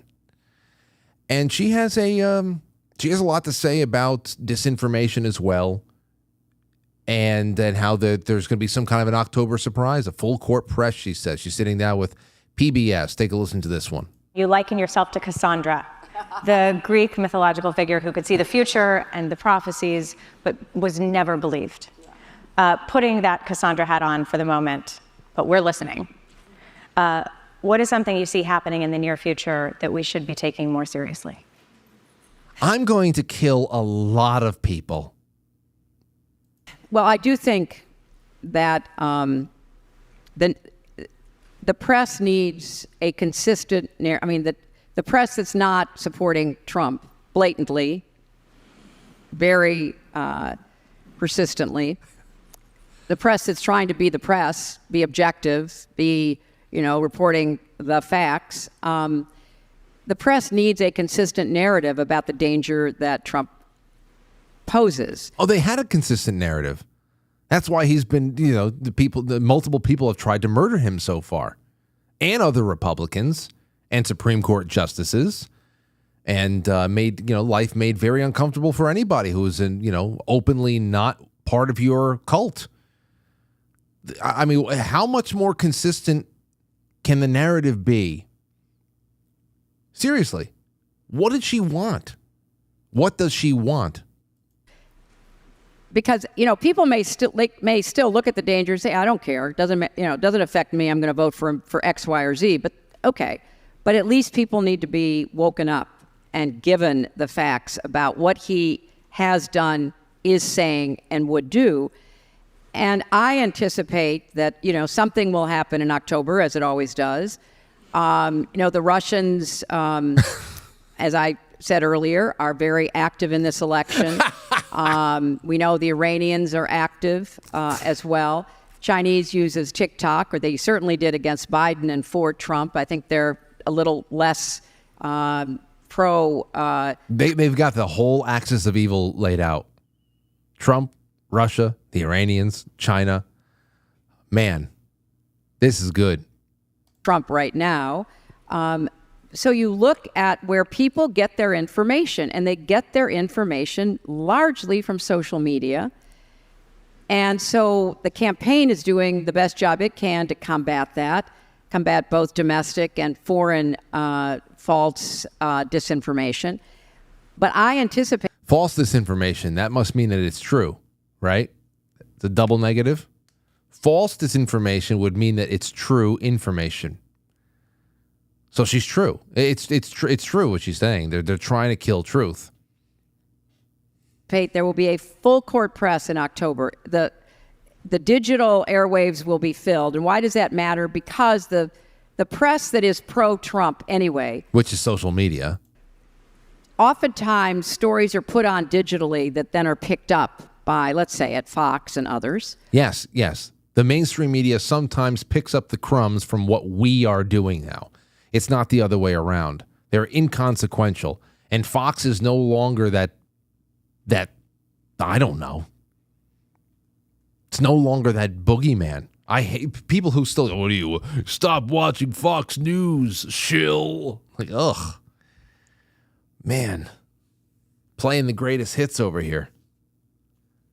That's like the script is that's just a very old script. That's like my God. And then those stories are stories, so the mainstream press reports on them, and so that story then takes on a life of its own. Okay, yeah. Well, she's talking to her 3-year-olds again. Now, why do I bring all this up?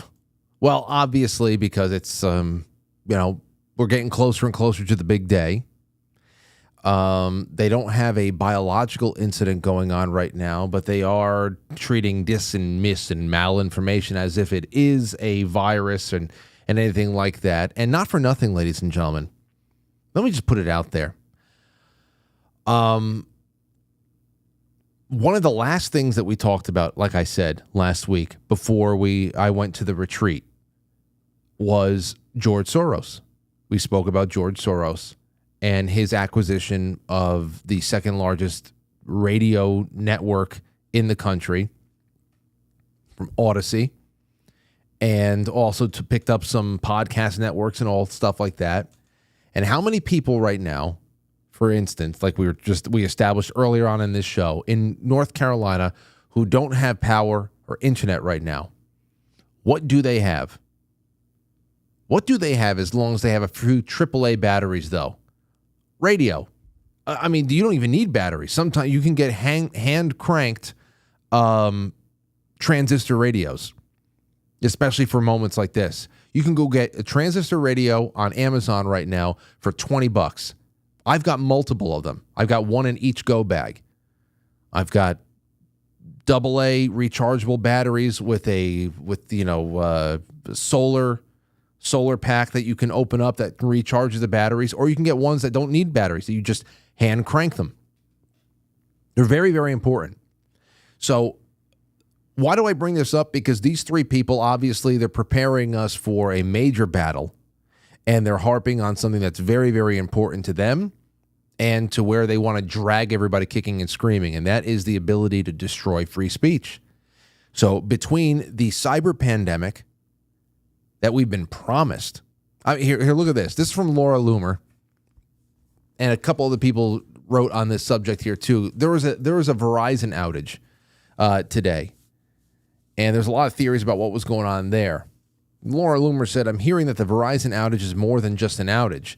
Source tells me that Verizon has been hacked on a national level, and they don't want to disclose it publicly, and that the phones affected have actually been deregistered from the Verizon system, which is why service has been down all day and users are getting SOS messages."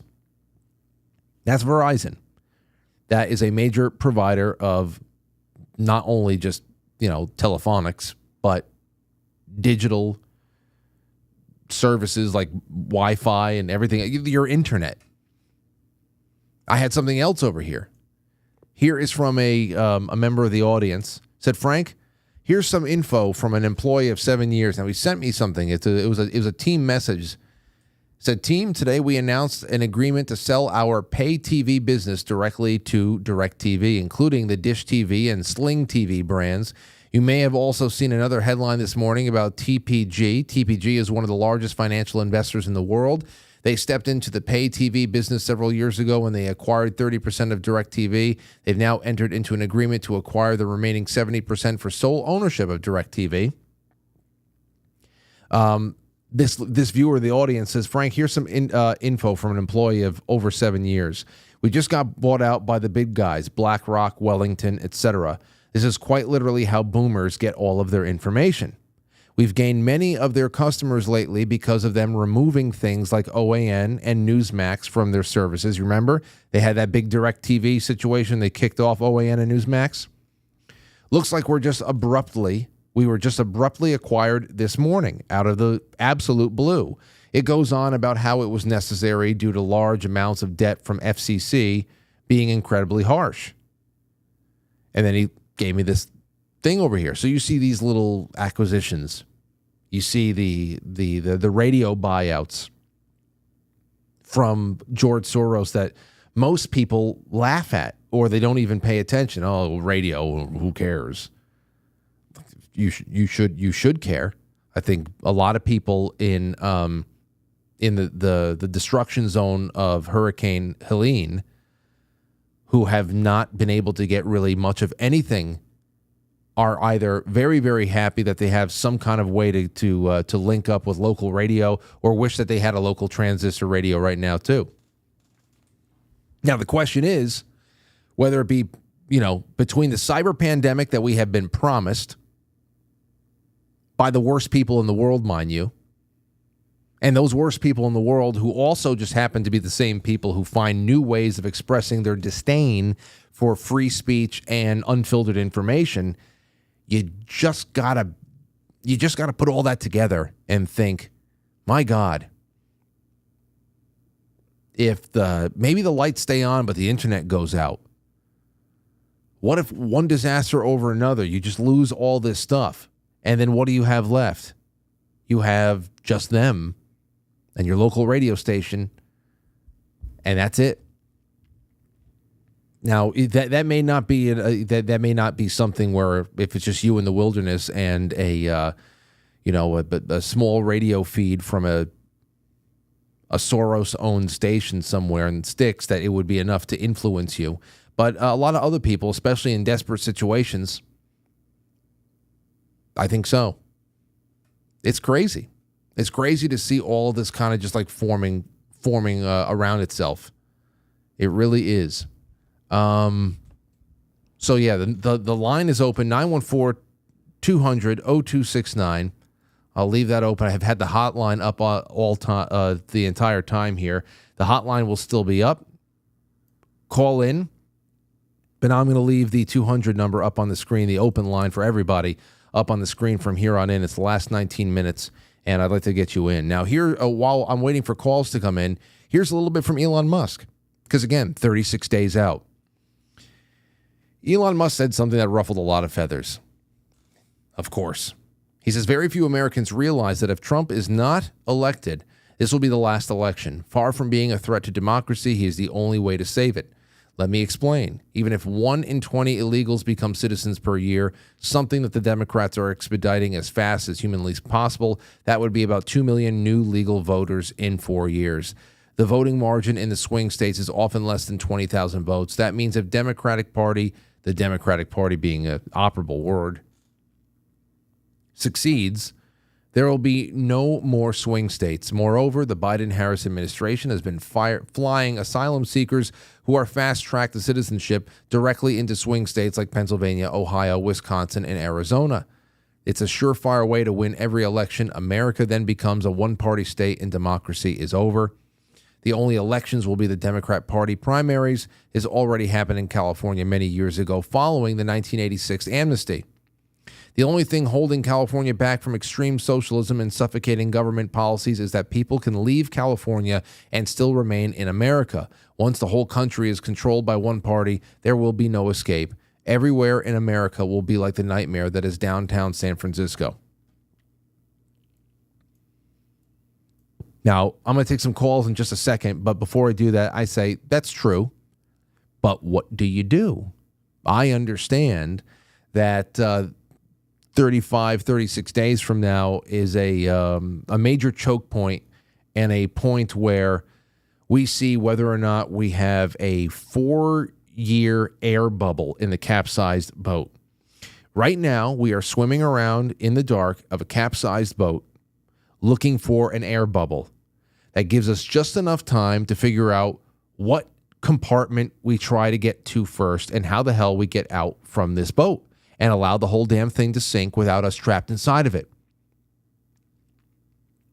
Okay? It's not about flipping the boat back over and pumping out all the water. What can we do to remove ourselves from the boat and allow it to descend to its watery grave without us? That's the way I'm taking it. Now, how do you convince people? The real question is, how do you convince people that can barely tell their asses from their elbows that not only is their party the worst option, the Democrat Party, the worst option, but that they're also, that party, is engaged in a crusade against human liberty and dignity itself, and that they need to be forcibly stopped? That means that not only do they need to be stopped at the ballot box, but there needs to be mass arrests. And it's not just because they're Democrats. It's because they're criminals. There needs to be mass arrests of many Republicans as well. They are just R's and D's. They're just figures in the alphabet. It's just red and blue. They're just colors. They're just gang bandanas. That's all it is. How do you do that? How do you do that? What Elon Musk is describing, and that you and I already know, is an act of war. It's not kinetic yet. It's not kinetic, but it's sedition. It's sabotage. And of course, this is where all reasonable situational analysis kind of trails off, because you present this to everybody, you really start feeling, we get presented all types of fake existential threats all the time. Climate change, Donald Trump is an existential threat. The patriarchy is an existential threat, whatever the fuck it is. We get fed a lot of that nonsense. This is a true existential threat. But that analysis kind of trails off, because we all know that the options are what the options are, and almost all of them lead to use of force by all parties. Okay? Even if we, in our nonviolent state, start refusing to pay taxes, maybe we just finally take control of a couple of state governments and finally start line item vetoing everything to D.C. and say, nope, I'm not sending that anymore. You best expect that there's going to be federal troops marching into your state at some point. Every road, violent or nonviolent, leads to force. Okay? Every side is looking for predicate. That's just what it is, especially the feds. They want to maintain their supremacy, and they don't want the illusion right now is that they have all the power and authority in the world. They don't have that through the Constitution. They just have that through LARPing it into existence and people not knowing any better. If people just start saying, I'm not playing along anymore, you don't have the authority, and we're not sending you any money, and you have no power here, you shall not pass. That's something where there's just going to be like, do we admit that we are a fucking empty suit? Or do we go in there and start busting some kneecaps and make sure that everybody remembers who their masters are? Somewhere along the line, if you can actually organize locally well enough to ruffle those kind of feathers, escalation of force is all around us. It's one of those things. I think everybody knows that.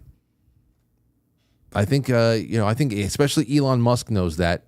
He can only really tell you just how important this particular election is and how it gives us a 4-year bubble of air in the capsized boat to figure out what we do next to be able to peacefully restore some kind of order here, which is checks and balances. How do we restore check and balance between us and the federal government again? A government that refuses to accept any kind of notion that they are limited in its capacity to do anything. So, I don't know. I think everybody knows, and we all know how far we can follow that train of thought, but in public, you can't, it's hard to express how dangerous the situation we're in right now. And that's why we have to commit to reason and peace. Because violence is when the other side wins. Oh man. That's it. That's why they're going for your speech right now. Because that's a peaceful way that they are defeated. They don't like getting peacefully defeated through logic. They don't like being made to look like idiots. Hillary Clinton, even though she probably doesn't run her Twitter, probably knows that every time that something is published on her account, she is completely destroyed by people. That so many people in government, Republican and Democrat, are just ratioed to hell. So that's what we're dealing with right now. It ties to everything else, especially the communication aspect of what we're talking about tonight and how it ties into a very practical situation in North Carolina. Communication. Yes, the internet is a miracle. Yes, look at the opportunity it has given us to gather every night at 7 o'clock like this. And for someone like me to be able to consistently find a way to build an audience that continues to grow, thank God. But with a flick of the switch, we'd all be fumbling to find each other in the dark. You wouldn't be able to find me on the dial. You wouldn't be able to find me on the AM or the FM dial. And we'd all be sitting on the sideline for a while until that power came back. So let's take a couple calls. 573, you're on the air. Go ahead. Hello. Hello. Hi there. Hey. Can you hear me okay? I can. What's your name? My name is Annie. Okay. And where are you from, Annie? I am from Michigan. Okay. So what's on your mind tonight, Annie from Michigan? Well, I have a lot of perspectives on things. Okay, So give us one good one, one big one. Well, I have watched for the last 4 years. I've lived by myself. I have no family around here, and I have had friends in the area who slowly kind of been waking up and seeing things. But I'm sorry, I'm nervous. I've never called into a show. It's okay. You're doing great. Yes, at any rate. But I just think there's only certain people that are going to be able to get it. And at this point, not everybody's going to be able to get it until something really bad happens. And so a lot of people are like freaking out or worried. Well, what are we going to do? I get we need to be prepared. I'm going to order my daughters, a hand radio and different things because they live in other states.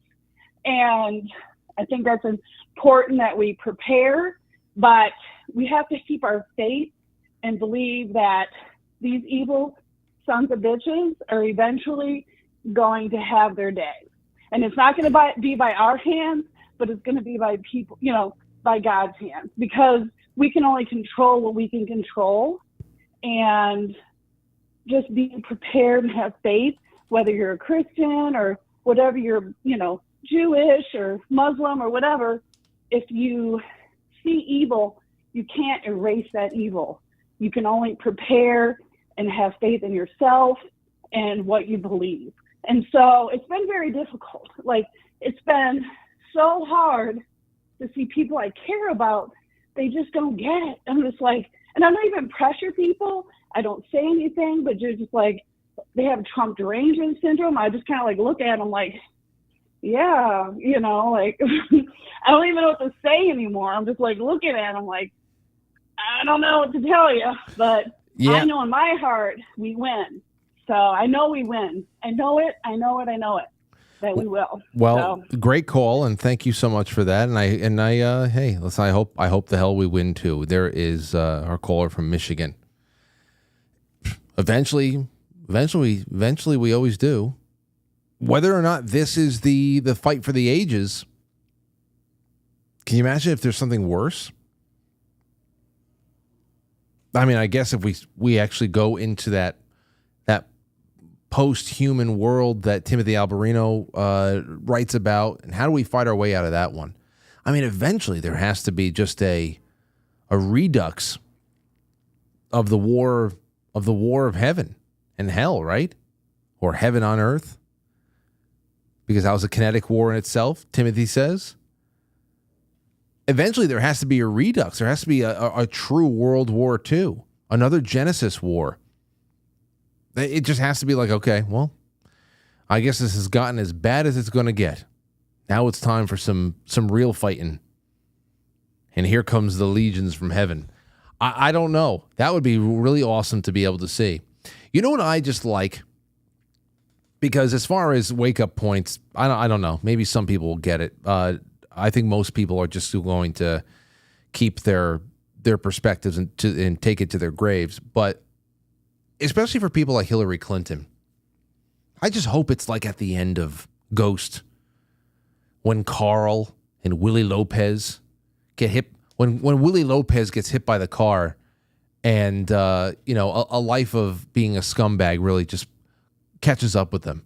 Yeah, there was no earthly court that ever was going to give them a problem. There was no lawman in this country that was ever going to give Hillary Clinton any problems. But the end of Ghost. Do I have that here? Oh, I do. I have it. It's a 2-minute clip. You're dead, Willie. Oh, that's a bad one. That one, when I saw that movie when I was little, ooh.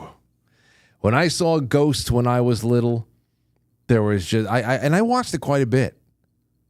But at the end of it, that always made me very, very nervous. When Willie Lopez is dragged to hell. Oh, it's a perfect time for that. It's October. Willie Lopez and Carl dragged away to hell. That's a, you know what? I'm going to play it. It's 8:54. We'll end with a little spooky touch, because why the hell not? It's let me see. Oh, there you go. Okay, Willie. Willie lived on Prospect Place, if I remember correctly. I remember a lot from that movie. That's when I thought that, well, hell, Whoopi Goldberg was funny at one point, right? She was great in that film. But that was another Whoopi. Many, many years ago. Okay, so listen, here's what we have coming up at the other end of the show. Like I said, we have After Hours tonight. The sound of the CIA doesn't want you to know about. Corbett Report, Global Digital Compact on the UN, you can get that. And then John Carroll pulled the entire Alex Jones, Jack Posobiec, and Tucker Carlson tour appearance together. So that's what's going to be there after hours on quitefrankly.tv. If you're already watching there on quitefrankly.tv, you don't have to go anywhere. Just leave it running in the background, and there you have it. Tomorrow we have Matt from Cultivate Elevate coming on. I'm sure he's going to have a lot to say about what's going on with the storms. Of course, we're going to have to find new ways for him to say some of this stuff if we're going to stream it on YouTube, because he is very, very heavily censored.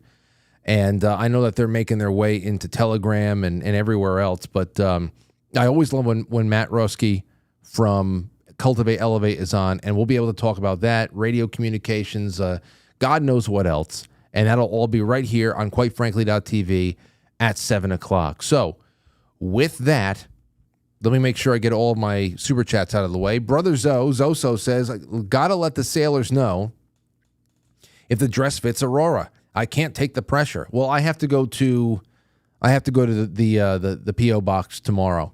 I haven't been able to check. I've been in Martha's Vineyard. Let me tell you something about Martha's Vineyard. It is gorgeous. Okay? It is gorgeous.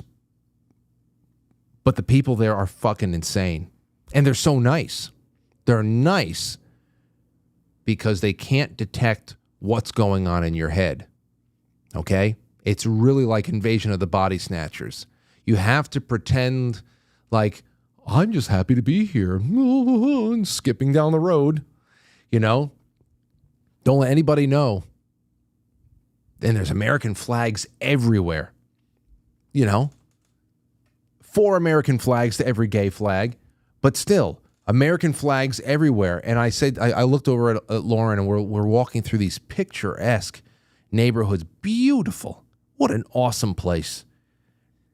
Pubs, historic houses, everything built in the 18th, 19th, 18th century. It's beautiful. It really is. You walk through there, you are in the middle of a Hallmark movie. All right? And many of that, Jaws was filmed there. I'm sure quite a few Hallmark movies were actually filmed there. They at least get their establishing shots there. And it's like, it's gorgeous. But American flags everywhere. And I looked at Lauren, and I know what the hell is going on. Because every place, I only saw one Trump sign in the entire time we were there. Everything was Harris Waltz, Harris Waltz, Harris Waltz, Harris. One person put up, you know what it was like? They put up a sign that said, Harris, please. Seriously, first thing I thought was it sounded like the childlike empress from whatchamacallit, Never-Ending Story. Bastion, please. Like pleading. Some of these people were pleading through a sign. Please, Harris. Like what? What? Please what? What do you want her to do? And then every other thing is, and then in between all of those signs were things like, ceasefire now. I heard him in the Krasenstein voice. Ceasefire now. As if somebody, some decision maker was going to be strolling through this section of Massachusetts and go, we better stop this war in Israel right now. We better look at these people. They're upset. Look at all these yuppies over here. Look at all these yuppies in Martha's Vineyard, so upset with the let's stop the bombs immediately. Ceasefire now. It's nuts, but it's beautiful. It's absolutely beautiful. And as long as you don't let anybody know that the body snatchers have not gotten you, and you just concentrate on the ice cream and the beauty around you, have yourself a sandwich, buy yourself a $300 flannel, whatever the hell it is, it's really, really great time. Go into the Jaws escape room. It's really beautiful. And I actually want to go back. I want to go back, just not in an election year, so I don't have to see any of that shit. Because then I would actually be able to believe that this is a quintessential American town. It's just filled with patriots because there's American flags everywhere. Everywhere. And I told Lauren, I said, you know what the crazy thing is? These people actually believe that they're patriotic. I said, these people actually believe that they're Americans. It's crazy. You know? And they're just, they've been captured by some breakaway nation. What is this? Pete Rose died? Wait, hold on. Wait, what? Hold on, no. Wait. Hold on. Pete Rose died. Oh, shit. Man, that's okay. Well, I just saw this right now. All-time hits leader dead at 83. What a shame. What a shame that they couldn't, these bastards could not put him in the Hall of Fame. What a shame. Bastards. Okay. Well, you know what? Let's go. I'll see you guys tomorrow. Oh, wait, hold on. There's one more here. Irrational, ex-Irrational says, waiting for the White House to announce a $300 and 3-month family plan vouchers for Verizon to all the folks affected by Hurricane Helene for the donation. Unfortunately, I bet some of those small towns are gone for good. I'd have to imagine. You have to rebuild entire towns. Some will get rebuilt. Who knows? But it won't be the way they were. Car Guys New England says, hi, Frank. Today is my nephew Alex's birthday. Happy birthday, Alex. And thank you, Car Guys. Car Guys New England sent me a really great bumper for the show. Thank you to him and his Shala for sponsoring the show. And what else we have here? Oh, there's one more on Rumble. The Antipop says, this is your share of my old pot grow for the food bank. It's now my pot grow for the independent content creator. Well, thank you, Antipop. I said, I'm going to take this stuff. I'm going to send it off, and I'm going to find a place to send it to. Rubino, Mark Cuban, Primus Big Brown Beaver video. Tennessee sending 700 National Guard troops to Middle East on Saturday. Great. That's where we need them. Yeah, that's exactly where we need them. 700 members of the Tennessee National Guard going to the Middle East. If that's true, that is just incredible. Jen Moole says, thank you for Frank for consistently resonating the truth. Fantastic reporting and great callers this evening, as always. The callers were fantastic this evening, and I'm glad that we got a lot of locals calling in. Thank you, Doug Simi and Delona. I'll be releasing the scratch, and I know it's the end of the show. It's 9:03. We have a wonderful after hours. Get on over to quitefrankly.tv, and we will we'll take this for a couple more hours, and I hope you guys enjoy it. I'll see you tomorrow night, 7 o'clock. Take care. No. I'll catch you on the flip side.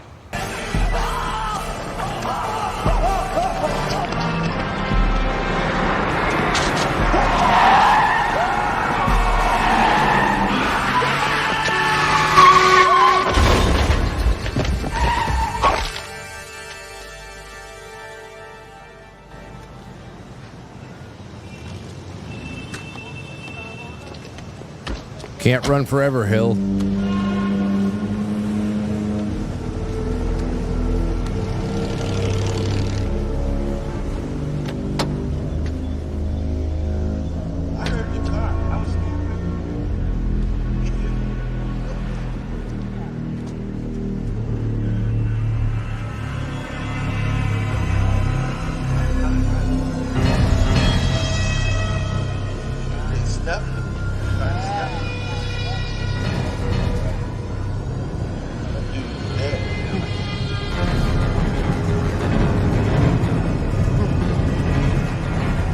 Dead, Willie.